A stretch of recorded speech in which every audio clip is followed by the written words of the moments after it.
I always think it's important that we remember that for many of us, it's not just about what the human needs are and our wants, our designs, but the other world as well.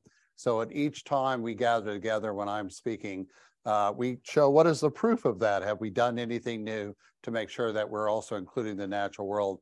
Happy to realize that we applied to the Hudson Estuary Program for a grant in order to study eel migrations. Now you may think, eels, what the heck? Eels are a keystone species in our environment. They're different than salmon. Salmon swim upstream to spawn and then die and spend most of their life in the ocean. Eels do it in the opposite direction. They actually go out to Sargasso Sea. Think of that, way down past Bermuda. And then they all gather together there, mate, and then produce tiny little glass eels that then in around March will start swimming their way up to the east coast of the United States as well over to UK. So they both conglomerate into the same area there in Spain and Western Europe. And these little tiny glass eels have come into the streams. And as they do, of course, they encounter all kinds of challenges and pollution and everything else. And they are an indicator of the healthiness of the stream. I worked in Yonkers, New York. We reestablished daylighted, it's called, the Sawmill River. There was a large parking lot. We actually took the parking lot off and recreated the stream up there. And sure enough, eventually we saw little eels coming up with the stream. So we applied for the grant. Only 3 organizations in New Jersey won the grant, including us. We were one of the 3. A very small grant, but we're going to be training our youth how to go down to the Hackensack River, put in what are called eel mops that the youth will construct themselves. They'll pull them out on a routine basis and check them and see if they can count the little tiny glass eels that are going in there. Riverkeeper and the Friends of the Hackensack River have both reached out to me because they heard we won this grant. And so I'll be meeting with them shortly to incorporate them as well. So that's our commitment to making sure that we're creating voices for others as well. I went to an old folks home while I was off in Virginia for comedians. It was only for former comedians. And I walked in the door and someone said, 42, and they all laughed. And then someone said 38, and they all laughed. And someone said 16, and they all laughed. And I'm thinking, what the heck are they doing? And they said, well, these people have told these jokes so often that just assign numbers to them rather than tell them again. And I said, well, can I say one? And he goes, sure. I said, 29. Nobody laughed. I looked at the guy and I said, what gives? He says, well, some people can tell them and some people can't. I think, yeah, that old vaudeville joke, you probably remember that one. I like that. I think it's pretty funny, but it kind of highlights what we're going to be talking this morning about communication and the difficulty we have with that. It is a very, very difficult thing to communicate as a humans. We're not a species who knows really what in the minds of other people. And the only thing we have, of course, is language. That's the only thing we have. We can write, language, spoken and written language to be able to communicate. We can also communicate through the arts and some other things, but mostly through words. And Ludwig Wittgenstein, has anyone ever tried to read Ludwig Wittgenstein? Extremely difficult, really, really, really, really difficult. I first encountered him when I was getting my degree in philosophy, had no clue of what he was saying other than the first 2 sentences.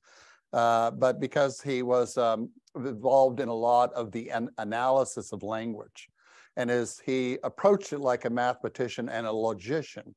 So he was very, very complicated, working everything out exactly and things like that. And partly what he says is that a lot of unhappiness comes about in this world because we can't let other people know what we mean clear enough. A lot of unhappiness comes to the world because we can't let other people know what we mean clearly enough. Now, if you'd like to learn about Ludwig Wittgenstein, there's some really nice videos online. I'm going to be kind of drawing some references from one from a great organization called the School of Life, who by Alain de Botton and Robert Rowland Smith, who are 2 philosophers who try to explain philosophy. Some people think they explain it too easily and miss the point sometimes, but I think it's really helpful. And because he's an extremely complex kind of guy. When I went to study philosophy, I understood nothing that I was reading, absolutely nothing. I'd read an entire page and I have no idea what I just read. You ever done that in school? You read a paragraph like, what the heck?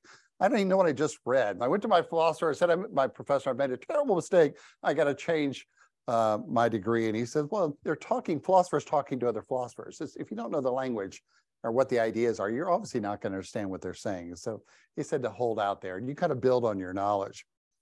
Ludwig Wittgenstein is very, very difficult to understand. He has a very fascinating story. He was actually born in Vienna in what was then called the Austro-Hungarian Empire in 1889 into one of the wealthiest families in Europe. These people were uber wealthy. I mean, like they were like, you know, the Bezos, Musk types, but even wealthier than that. A tremendous amount of money because his father was really active in the steel mill production and things like that.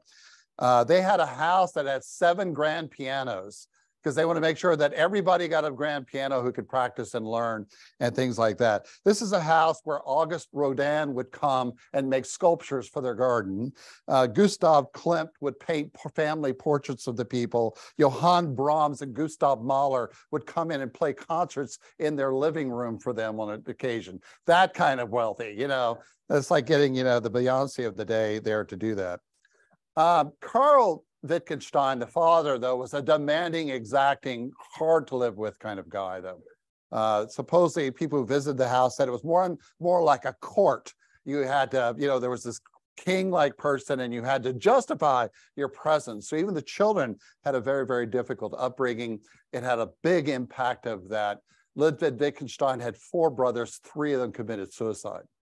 You know, there's something wrong in a household when so many people have it very, very difficult to go to. He did not want his kids to go to public school, so he only brought in tutors so he could control what they were learning, and he wanted them all to be captains of industry. It was a pretty tough household, especially because Ludwig Wittgenstein was a stutterer. He stuttered frequently, could not communicate equally. In fact, he would get so mad in conversations because he couldn't finish a sentence that eventually people would get upset with him and he'd get so mad he'd get frustrated and leave the room. Just think about that. You're a young adult, you're in this stern household, you have trouble clearly communicating with your family through stuttering and things like that. And of all things, he then he goes off to study engineering at first in Berlin. This is a young man who basically was almost self-taught. And then he goes off to Manchester in England. And while he was there, he heard that Bertrand Russell was studying linguistics and language at Cambridge University. Went over there and tried to meet with Bertrand Russell. Bertrand Russell met the young man. The young man's only talking in English, but obviously has such a thick German accent and doesn't really understand English enough to add to his whole thing about studying language, that Bertrand Russell tries to speak to him in German because he was fluent in German also. And the guy, Ludwig Wittgenstein, said, no, I'm only going to speak in English to you. And so their communication was never very clear. Bertrand Russell said, because he refuses even to speak languages that we can speak. But Bertrand Russell immediately realized that he was brilliant. In fact, Ludwig Wittgenstein hung out with some of the most famous minds of his day. John Maynard Keynes, the economist, of course, and people like that knew him. He was with poets. He had money to do all this kind of stuff, and he was the darling of so many of them because he was so wealthy, maybe, that people were going there trying to get his favors. But he was actually a brilliant mind. And so he went to Cambridge and decided to start learning from Bertrand Russell, and he learned mathematics, the philosophy of mathematics and sciences, but mostly about language and the power of language and things like that. While he was in World War I, fighting for the German side, of course, he was basically trying to serve behind the lines, found it an extremely horrible situation, as you can imagine. He then went off to Norway, hung out in Norway for a long time as a recluse, but with some lovers who came up there. He dated both men and women and hung up out there. And eventually he creates his first book in 1921 called the Tractatus Logico-Philosophicus. which is his kind of most famous book. He thought it was such a great book that no other book needed to be written after that. And he left college and then went off and did other things. In fact, he designed a house for his sister. It took him 10 years to decide what the door handles and locks should look like. And then he demanded that they raise the ceiling in one of the rooms because he had designed a room, decided that the ceiling was just not quite right, and went through and tore up this huge mansion to raise the roof by 3 centimeters. So then now it could look right. 3 centimeters, 3 centimeters. And that's the kind of exacting guy he was. But he was fascinated by the topic of how do we communicate? How do we communicate ideas to one another? And it sounds like, okay, yeah, we talk and we understand each other, but we really don't. And look at how often communication breaks down. Some of us in the room know all too well the difficulty of having conversations about very difficult topics. And what he wanted to understand is, how do we share ideas? How do we communicate with someone, with each other? And supposedly he was reading a newspaper article about an accident in Paris, France. And this is 1921, right? Right before 1921. How many cars could there have been in the Paris roads in, what, 1918? The automobile had almost just recently been invented. But there was a famous case because there was a production accident, a car accident. And the judge there did something very interesting. He asked for people to come in. They made models of cars and people, and they reacted the crash to get everybody to see the same picture. And for that moment, Ludwig Wittgenstein said, that's what I mean about language. Language, words are really pictures. They're pictures of things that exist in reality.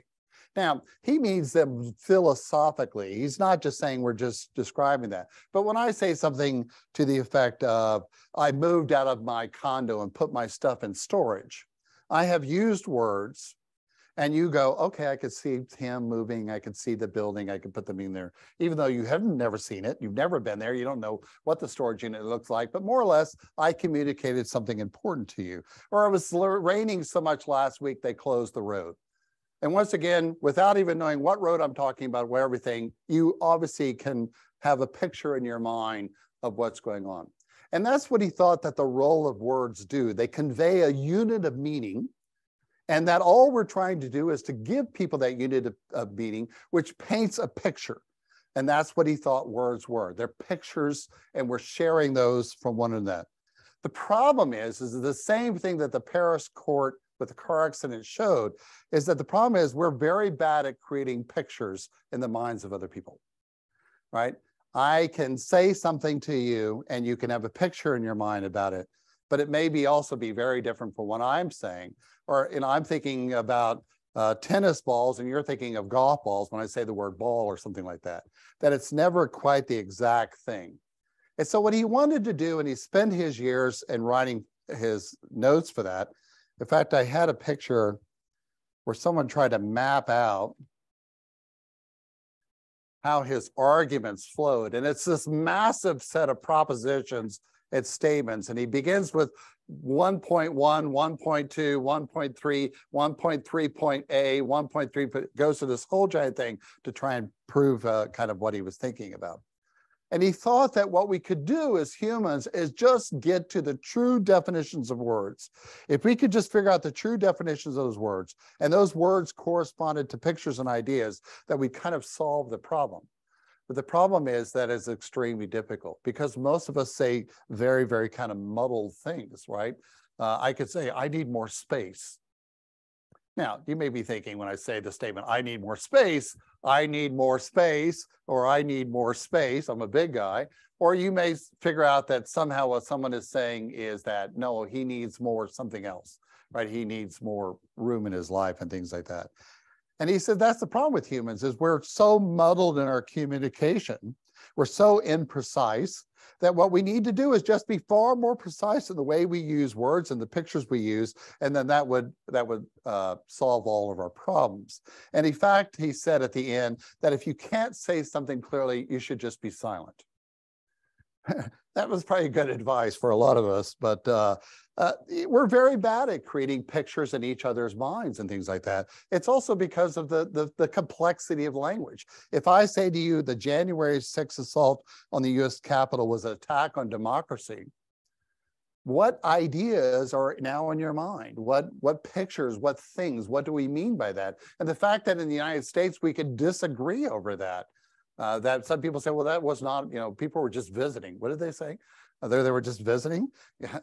Well, those visitors should have been thrown out maybe.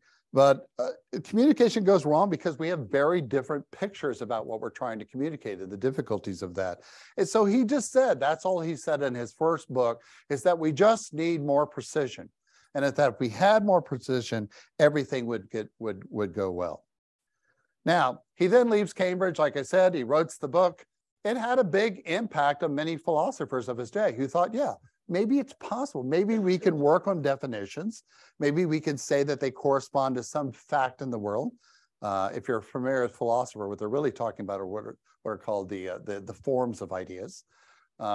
And if we could just be precise about those things, we can work that out. Bertrand Russell spent a lot of years working on the analysis of language and thinking like that, because people wanted to know, why do we disagree over ideas?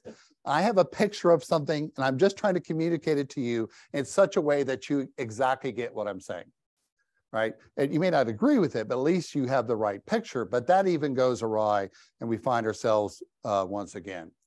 9 years later, he decides to go back to Cambridge and write. He realized that it was kind of messy. That work, even though it was considered brilliant in its day, and influenced a whole school of philosophy, both the United Kingdom and United Kingdom being Europe, but also in the United States, and the analysis of language. They eventually got more and more complex. He says, I have a few more things to say. Went back to Cambridge to try and teach. Had struggled with it. He began to write a new book, right? His second book. He only wrote 2 things in his life. And the second book went all the way to 1953 when he died of cancer. When he died of cancer, they published his work posthumously called Philosophical Investigations, which means he never quite landed on what is the true problem with communication. In that book, though, he poses a different thing. He says, I wasn't quite right. I had changed my mind about what is exactly is the problem here. He says, language is not just about pictures. It's also about a tool that we use, right? He called it game. And unfortunately, that was a very poor choice of the word to call it game, because those of us thinking today think of, when I say the word game, you think of people are playing games as something very differently. But he meant it's like a pattern of observations. We're looking at something about that. So for example, let's say that we tell a child, oh, don't worry, everything is going to be okay. Let's say something's going on and we say to a kid, don't worry, everything's going to be okay. As a parent at that point, it's not really giving the objective facts that don't worry, nothing is going to come into you and to create harm. They're creating a different kind of game, which is the word is an instrument of security. It's okay and comfort type of thing. And he says that's what we do a lot of times too, is that we use words and we mean them to be different things, to have different kinds of impacts. And that the impasse we have is simply because we're not communicating with the same games. We're not using those same games. When someone says to us, you never help, is the example that the philosophers in the video said. A partner says to a spouse, you never help. And the spouse says, that's not true. I went and got some vegetables at lunch and I took care of the laundry. Is that really what you think the spouse was trying to say? And a lot of people in here would say, no, there's something more when someone has these kind of plaintive. And the problem is that they're speaking about language in different ways. And he says that is the other problem that we frequently have, is that we're never quite saying the same game with each other when we have a conversation.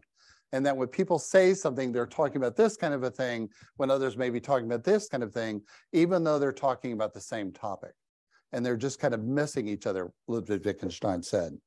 So the challenge we have is how then can we be precise with communication if people are operating under different conditions, trying to achieve different goals and using perhaps the same words, but they really mean in a way something else. And what Wittgenstein once again says, we need to be more precise in our communication. But that's a pretty challenging thing to do. So how precise are we in our conversation? There are kind of things that he comes to.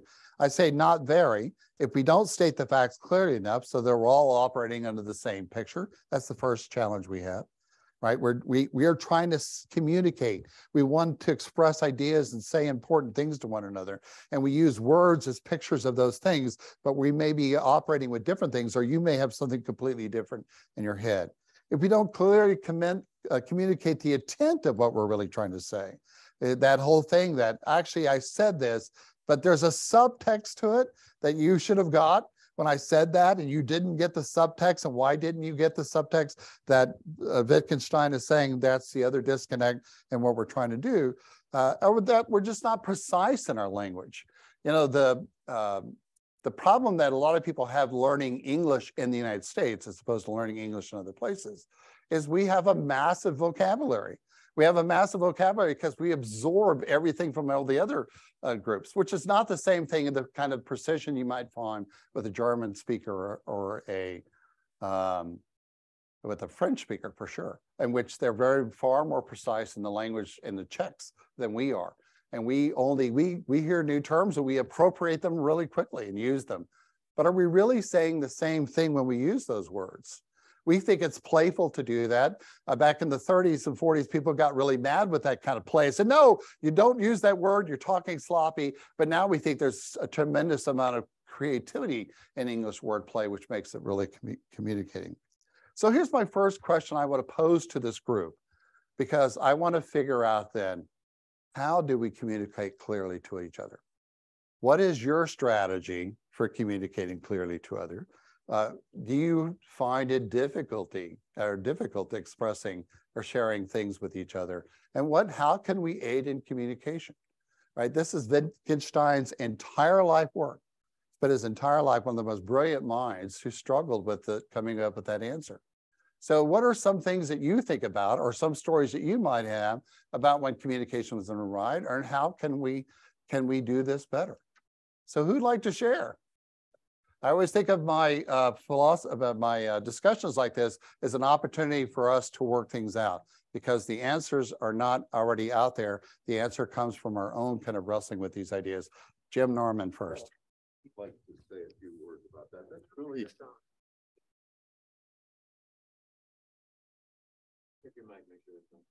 the mic is on. The mask is also on. There we go. The mask is off. The mic is on. The mask is off. The perfect formula for communication. But in addition to that, as Curt said, we need a very broadly understood and agreed upon framework of definition as a starting point. But I think that we kind of need to be more forgiving of ourselves, because we all grow up in contexts, and context is all important. Words often change in definition. One of my favorite words these days, because I'm in such need of help on the computer, is geek. We all could use a geek in our lives. A geek is somebody who really knows the computer. Well, there was a time in the context of our society and culture when a geek was something entirely different. He was an entertainer, a circus or a county fair sideshow guy who would entertain everybody by biting off the heads from live chickens. Now, that's not what we mean by geek now, but context really, to me, is essential for clear communication. We have to be observant. We have to be open to the context. We have to understand the world we live in. Good. We're going to take one more from the room, and then Eric is going to explain how people online can participate. Anyone else? Susan. I think continuing on with the context, so I was thinking as you were speaking about people who have shared history, so that there is context, but words do create different pictures in everybody's mind, because we didn't all have the same, even though you have the shared history, you don't have the same experiences all the time. So it is important, I think, to, when trying to communicate those pictures and those concepts, and trying to refer back to that history and talk about that, and not develop a rigid set of definitions. Like you say, there's context in it, and it can be flexible, but at least to have points where you say, okay, I get that, I resonate with that. Okay. Others in the room, and you can speak from your chair, or you can stand up here. We just so that you know that people can't see online. We'll take one more in the room, and then Eric, we'll go from there. Okay, we have a number of hands here. We'll come to you, Ron. Thank you, and I apologize for missing the last couple of minutes. What I want to say about communication is, in order to facilitate communication, you have to know something about the person, how the person you're communicating sees the world. It is very important. It is not a one-sided thing.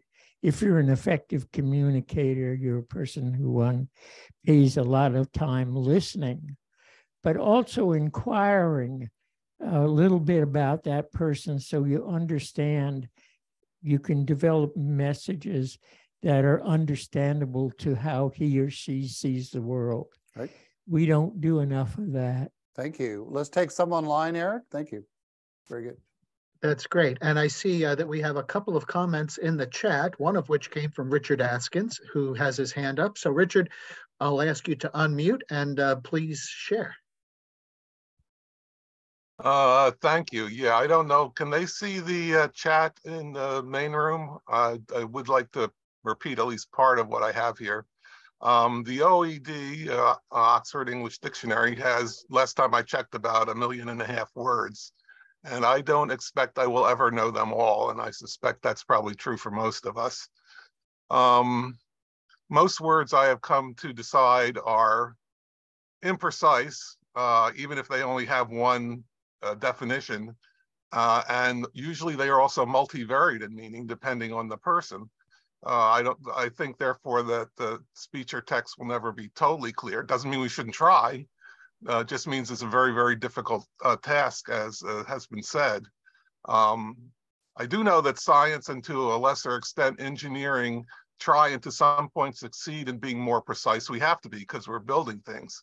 As a bridge engineer, the calculations for a medium or a large size bridge might run to thousands, maybe even tens of thousands of pages of calculations, but then you get into the specifications of the materials, or what people have to do and how they have to do it. And that can run to even longer when it's a big bridge. So words are very, very important. I do agree that one of the best ways to try to communicate is to actually slow down and try to understand the other person, and maybe to repeat what they said and tell them how you saw that, if it's an important concept or idea you're trying to communicate, or if there's conflict. And to try to really get to the heart of the matter of what each person means. Thanks a lot. Thank you. Thank you, Richard. I see we had a comment from Diane in the chat where she said something similar to what you just mentioned, Richard. She said, practice reflective listening.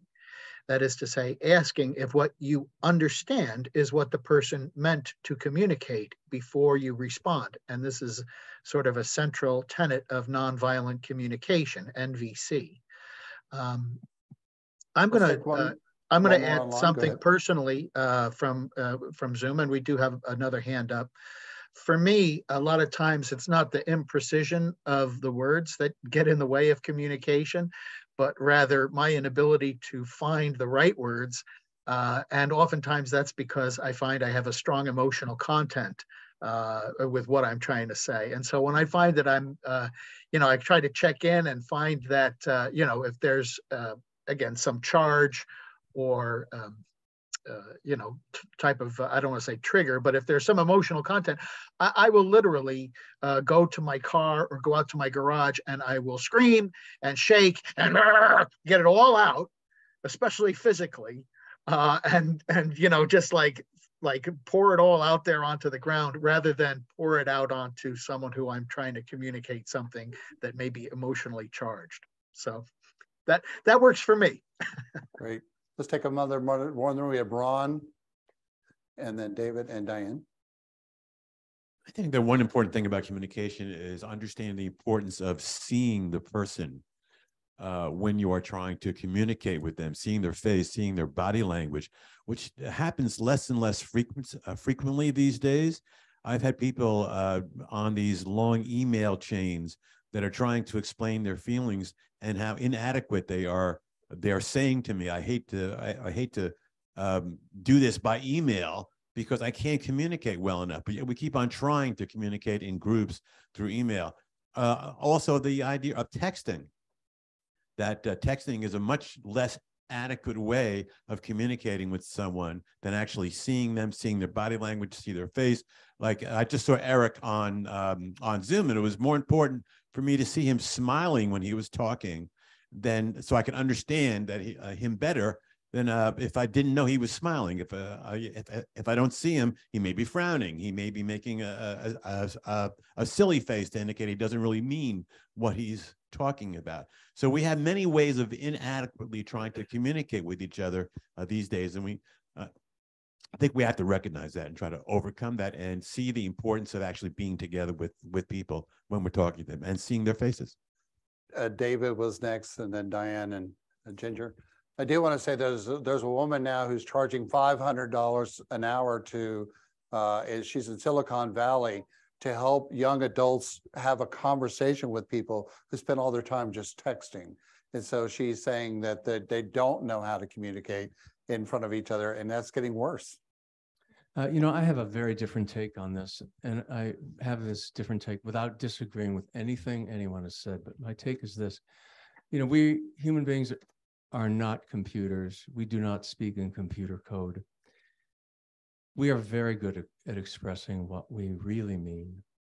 But for emotionally or politically charged issues, what we really mean can be so offensive that we intentionally hide it.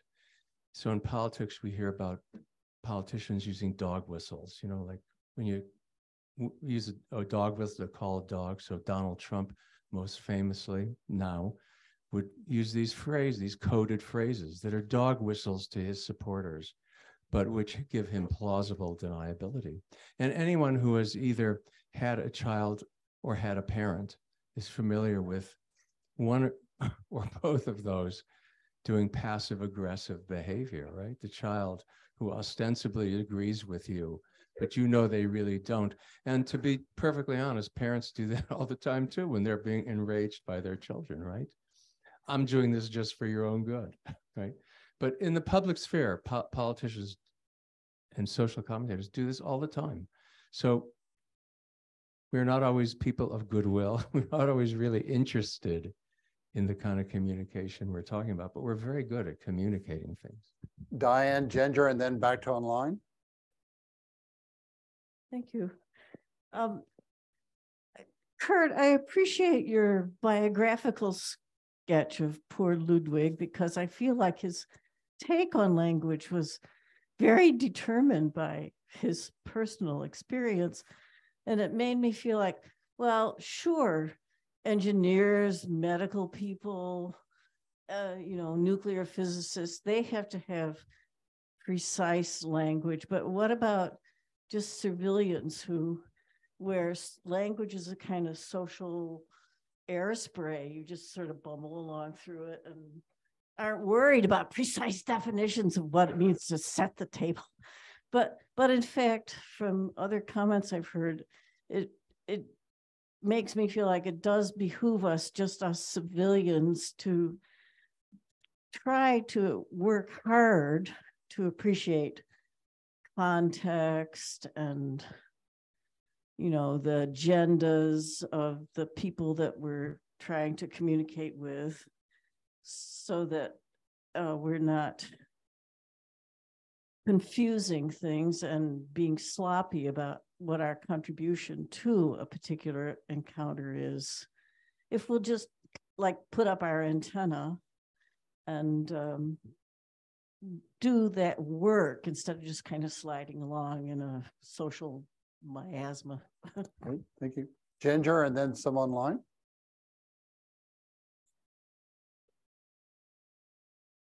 I actually, did I do it? You're right. Yes. Okay. It's such a huge topic that the more I think about it, the more huge it gets. And I would say renders me speechless. I'll give you an example. You know, you're having a relationship with somebody, you slip into your own language, your own way of expressing closeness, and it becomes very economical. You don't have to say much. It's happening texting as well. TKU, thank you. GM, good morning. All these abbreviations are slipping into texting. Like, what's the hurry? Can we just say it?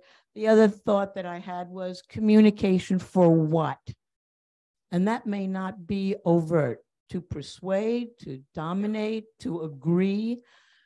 That's not completely said, and it could be a few of those things at the same time. Who stops to think about all the motivations for saying what you say, let alone what someone says to you? I don't have any, and no help here. Right. Any online, Eric? We do. We have Peter Rosen. Go ahead and unmute yourself, Peter. Yes, communication. I think the best communication is unfiltered communication. Like we have these texts and we have the telephones and we have FaceTime. But when you're standing in a room and looking in somebody's eyes and taking in their countenance, that's what I call the highest bandwidth and optimal communication. So I think it's great that we have these Zoom capabilities, but looking at somebody's face and countenance and feeling their vibration, I think is the ultimate. That's all I have to share. And also, I envision places where people can go to have these kinds of conversations in a community anywhere without being part of ethical culture or religious affiliation, just kind of having like a creative playhouse where people in the community can give and receive to each other the things that they need to learn or discover or to have help with. Thank you. Thank you, Peter. I'm going to read a comment that is in the chat. This is from Joelle. She says, I think that all tools are only what we make of them. Text, emails, and chats can be terrible, of course, but I've also seen them be a way to talk about things that people get too upset to talk about in person and then thus avoid those conversations. The screen can make it easier to even be a little more honest sometimes. It all depends on context. So thank you, Joelle. And we'll hand it back to you. For a decade, I worked in Yellowstone National Park and with young adults. And one of the things that they like to do there is take their phones away from kids. As soon as you go there, if you're going to work for the summer for them, they take the phone because they want for people to detox from that stuff. However, my group that I brought in, which were mostly youth of color from pretty tough neighborhoods, that was horrifying for them. And one of the reasons why is because that was their constant communication to know that they were okay and feeling connected to something too. And so it reminds me of something that was not in Wittgenstein's book, is that sometimes actions do speak louder than words, but that's only true to a certain extent that we're coming from the same kind of background and can appreciate those actions, those stuff. I know a fair labor activist who was wearing a Bernie Sanders t-shirt who went to go see his doctor and said, I'm having trouble telling you, I got stung, but I'm embarrassed to tell you where it happened. And the doctor said, well, I'm a doctor, you can tell me anything. He goes, okay, well, it was in a Walmart. Now, the fact that you laugh means that we're all operating in a certain kind of context and can understand that joke. Whereas some of my friends from South Texas will look like, what Walmart was that? You know, what do you mean? That there's something about the way that we can communicate ideas and because we're sharing that. But the difficulty of that, because we break down in communication all the time. We do as well in this community. And we're always struggling to figure out how can we do that better? What is the ideas? How do we approach that? And how can we be much more effective in communication? And I do think it's worth the effort to always figuring out how we can do that. We all make mistakes. I do not like email because for the same reason, I know it's going to go awry. And of course, it's just easier sometimes for us to do that. And it's quick and we think it's quick and efficient. But for some reason, we only half read things is what scientists say. We're not even reading the entire sentences. We're actually filling in sentences as we're reading them. So we're not really listening to, reading what people are saying. So this is our challenge as ethical people. And with that, I'm going to call up our president, who's know what it's like to receive a lot of communication from a lot of different people and has to play traffic cop for that and can get beat up on that. But I'm glad he's still sitting in the chair there as our president and trying to figure out a way that will then bring this to an end with announcements and those things.